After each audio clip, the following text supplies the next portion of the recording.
Okay, so we talked about compounding interest using the simple interest formula, as well as just using the regular simple interest formula. A little bit more math involved in those two. This is probably the easiest of the ones that we'll look at. So it's compound interest using a table, right? So how do you figure it out? Well, it's pretty simple. There are 3 steps, right? So step 1 is you find the amount of years that you're compounding for, right? Whatever this amount is. So you find the amount of years.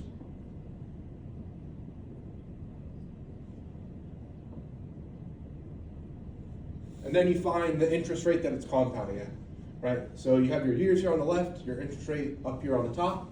So step 1 is find the amount of years and find the interest rate.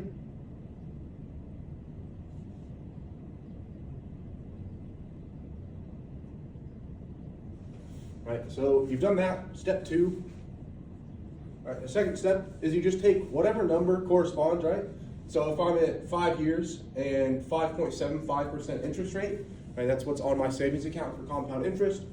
So I just go 5 over to 5.75, right, and I'm 1.333, right? So step 2 is to just find this number, right? So find the number that corresponds with the years and the interest rate.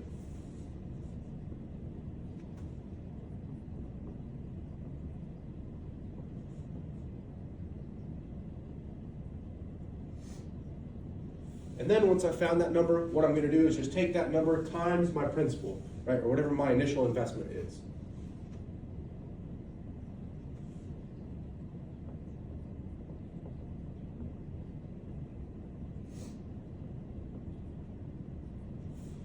All right, so again, step 1, I find the amount of years and the interest rate that my savings account is compounding at. Step 2 is I find the number that corresponds. So if my interest rate is 5.75, and I've been saving for 5 years, right? My number is 1.333. I just find the number that corresponds in that amount. And then I multiply it times my principal. And of course, you're not done there, right? The last step is to calculate the interest earned.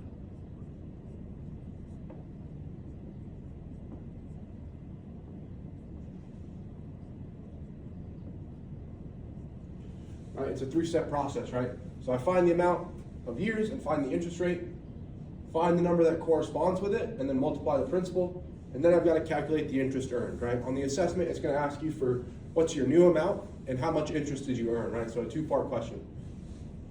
Right, so what does that look like? I'm only going to do one example of this because it's pretty simple, and then I'm going to send you on your way for the rest of it. So down here it says Jimmy Durant deposited $2,000 in a new savings account. The savings account earns 5.25% interest compounded daily. What's the amount of the account at the end of 14 years? What is the compound interest? Right, so step 1, I've got to find the amount for $1 compounded daily for 5.25% interest in 14 years. Right, so what do? I come to 5.25% interest right there at the top. I come to 14 years, I go to where they match up, so 2.085. Right, so the amount on the amounts for $1 compounded daily is 2.085. Right, step 2, I need to multiply my principal times that amount for $1 compounded daily. So in this case, right, my principal, or how much money I've deposited into my account, right, it's $2,000. Right, so Jimmy has put in $2,000 into a savings account, and then I take it times this amount that I found in step 1. Right, so 2,000 times 2.085. Oh, let me grab my calculator here. All right, so 2,000 times 2.085 is $4,170.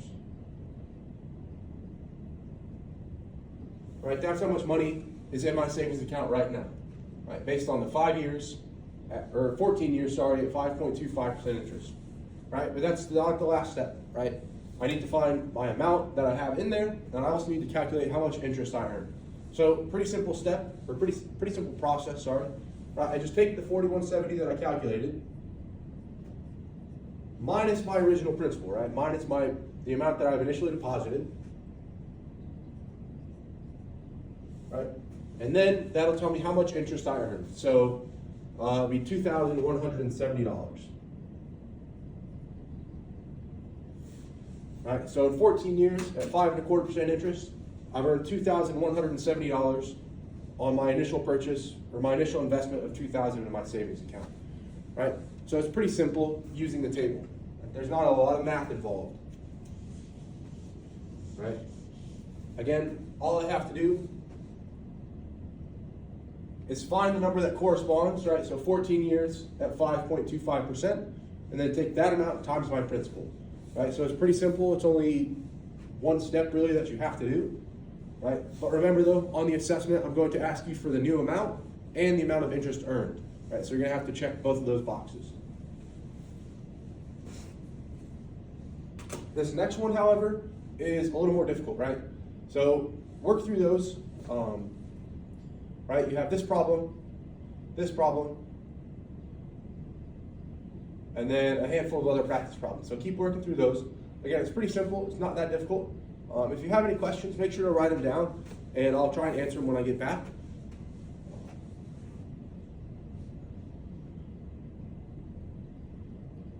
All right, but this is the big one, right? Compound interest formula. So here we're bringing in a lot more math, right? So what is the compound interest formula? Why is it different than the simple interest formula? Well, when we were calculating the compound interest using the simple interest formula, and you had to keep redoing it for every period that passed, right? So if it's a daily compounding interest, you'd have to do that 365 times to figure out the interest. The formula does it a little bit better for us. It's just a little more involved, right? So the first thing, what is the compound interest formula? Well, it's down here. So A is equal to P, parentheses, 1 plus R over M. I'm going to close my parentheses. And then in an exponent, I'm going to do M times T. Right? So what does all that mean? Right? What do all these variables mean? What is R? What is M? What is T? Right? What is P? Some of them you might be able to figure out. So let me use a different colored marker here. So I know which one. Maybe it's this one. So A is equal to my amount, right? A is equal to my amount, or how much money is now in my account, right? Once I go through the formula, A will give me my new amount. P is equal to my principal. Spell that wrong. Principal, right? Or how much money I've invested into my account, right? How much money have I put down? R. Right, lowercase r is equal to my interest rate.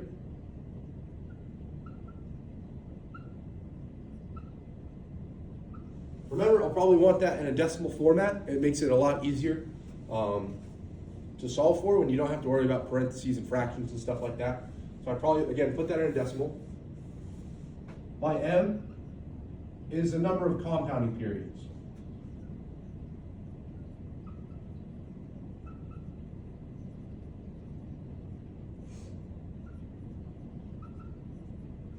All right, so the number of compounding periods. So if I compound daily, M would be equal to 365. If I compound weekly, M would be equal to 52, right? So on and so forth. Similarly, with the compounding interest, when I had you do the fraction, right? If it's bi-weekly, it'd be 1 over 26. If it's quarterly, it'd be 1 over 4. So you'd always have a fraction there. With the compound interest formula, the M will just be the number of compounding periods, right? So 365 days, 365 compounding periods. 52 weeks, 52 compounding periods. So on and so forth as it goes down the line, right? And then the last variable is T, right? Lowercase t. Right, so that's just equal to the number of years.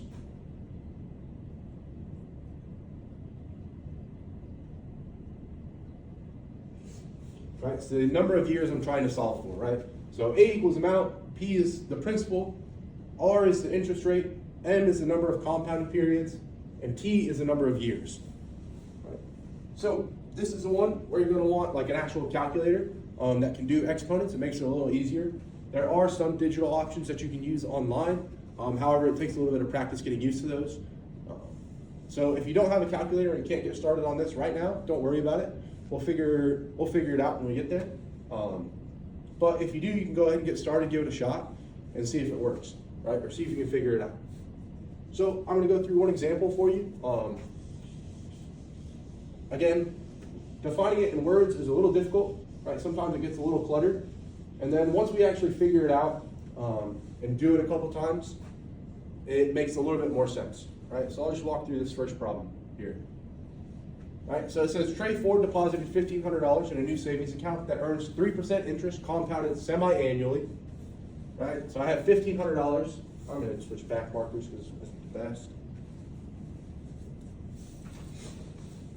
So he deposits $1,500 in a new savings account that earns 3% interest compounded semi-annually. Right, he made no other deposits or withdrawals. What was the amount in the account at the end of 2 years? And what is the compound interest? All right, so again, a two-part question. On the assessment, I'm going to ask you, right, how much interest did they earn, and what's the new account balance? Right, so I've got to determine the values for each of the variables. Right, that's what I was underlining. So the principal, right, or the amount that I've put in would be this $1,500 right here. My interest rate. So my new savings account earns 3% interest, right? Remember, I'm going to want to put it in a decimal, so it'd be 0.03. All right, I just moved the decimal 2 places to the left since I'm dividing by 100. My M, or the number of compounding periods. Since I'm compounding semi-annually, right? Semi-annually, twice a year, right? My M would just be 2. And then T, for time. How long am I doing this for? Right? In this case, it's 2 years, right? How much is in the account at the end of 2 years? Right, so I've identified all my variables. Now I need to put it in the formula, right? So A is equal to 1,500. 1 plus my interest rate, or 0.03. So 0.03 divided by N, or the amount of compounding periods I have, in this case 2. And then my N and my T go in the exponent. So in this case, it would be 2 times 2. Right? Like your math teacher says, like Mr. Westling said, Mr. Walsh said, it's easier if you simplify the formula. Right? So how can we simplify this formula? Well, pretty simple, right? So we have A is equal to 1,500. Right. The first thing that I would do is figure out what goes here. Right, so I have 1 plus 0.03 divided by 2. So if I was doing this, I would just take 0.03 divided by 2, right, and add 1 to it. In this case, it is 1.015, right? I just took 0.03 divided by 2, and then I added 1, right? And then I want to simplify this exponent, so 2 times 2 is equal to 4, right? So if I simplify the formula, it just gets a lot easier, a lot less cluttered. Right? So what does that equal? Right? Again, this is why you're going to want to have like some type of graphing calculator or something that can do exponents as opposed to your phone. It's a lot easier to do it on a calculator. Right? So I just take 1,500 times 1.015 to 4. Right? And what I get as a result of that is 1,592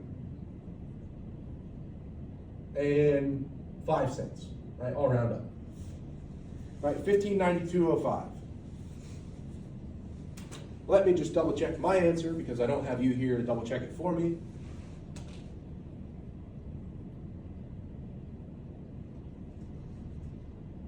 Okay, I'm right. Of course I'm right. I'm the teacher. That's what I'm supposed to do. Right, so 1592.05 is my amount.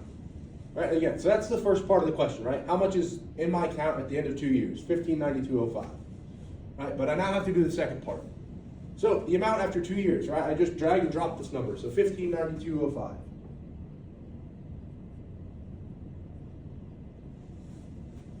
Minus my original principal, because I'm trying to figure out how much interest I earn. So my original principal is 1,500. Right, so I'll just do the math. 1592.05 minus 1,500, I earn $92.05. Right, $92.05 is how much I earned in interest at the end of 2 years. So again, this one's a little bit more involved, right? The first step I would do is just write out my variables that I need to find, and then look in the problem to see if I can find those variables, right? And then I would identify them, right? My principal, my interest rate, my number of compounding periods, and my time, right? How long has it been in there? I would put it in this initial formula, right? In the initial format, A equals P, parentheses 1 plus R divided by M, close my parentheses to the power of M times T, right? And then to make that look a little nicer, I'll just simplify it, right? I just condense what I can condense, right? And then solve it from there. Remember, 2 parts. I've got to find the interest I've earned, right, over the 2 years, and how much is in my account. So 1592.05.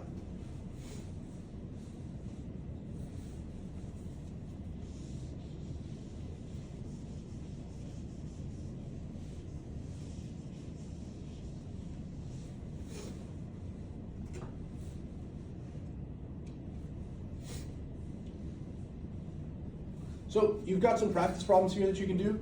All right, I just did this one. So you've got the Sarah Kessler that you can do. Answers. And then you have, again, just a bunch of practice problems. So on the assessment, this is what it's going to look like. Right? You're not going to have the formula on the assessment, or at least it's not going to be given to you. I'll have the formula written up on the board. So you'll always have that. Remember, you can use your notes on the assessment, so don't worry about that. I'll have the formula written up on the board again. But this is what it's going to look like on the assessment. So try and get through those. If you feel like you've hit a wall and you don't know if you're right, you're 100% just in belief that you're wrong, then stop and let me know. Again, this is probably the most difficult out of all of them. So we'll get a little bit more practice with that. If you have questions, hold on to them until I get back. But while I'm gone, that's what you should be working on. Right? While I'm gone, that's what you should be working on.